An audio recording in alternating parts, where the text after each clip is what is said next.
L'opinion de Nicolas Bétou à présent. Les dénonciations, on est au courant. Défiler tous les vendredis pour dire que la planète brûle, c'est sympathique, mais ce n'est pas le problème. C'est ce qu'a déclaré Emmanuel Macron dans l'avion qui l'emmenait au sommet de l'ONU sur le climat.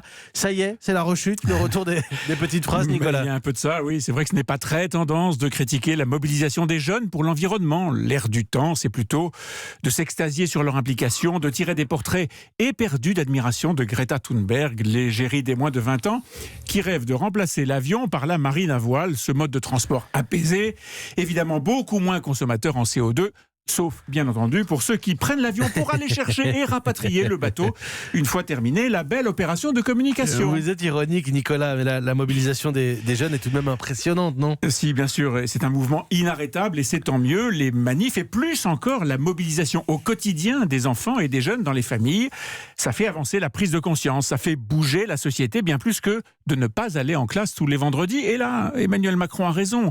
Plutôt que de battre le pavé, les manifestants feraient mieux d'aller nettoyer quelques sites pollués. Vous savez, dans la lutte contre le réchauffement climatique, il y a 3 sortes d'acteurs. Il y a ceux qui alertent le monde, bon, ce sont les scientifiques. Il y a ceux qui dénoncent, ce sont les manifestants, bien sûr. Et puis, il y a ceux qui agissent, et ceux-là, ils sont à New York. Vous parlez des hommes et femmes politiques qui participent au sommet climat. Oui, bien sûr, mais pas seulement d'eux. Certes, les gouvernements sont importants pour définir le cadre, les règles, la loi qui s'imposera en matière d'environnement, mais c'est tout. Et les mettre d'accord ensemble sera très long. Non, je parle de ceux qui agissent déjà au quotidien, je parle des entreprises. Elles sont, elles aussi, à New York, représentées par des grands patrons. Beaucoup sont français. Ils viennent détailler leur action au quotidien dans les entreprises. C'est simple, l'enjeu du climat est tellement disproportionné à l'échelle des États qu'il n'y a que les entreprises qui aient les ressources pour essayer de relever ces défis. C'est une question de budget, une question d'argent ? Bien sûr, mais aussi de recherche, d'innovation, de brevets. Beaucoup de petites et grandes entreprises ont bouleversé leur cycle de recherche et de production ou vont le faire.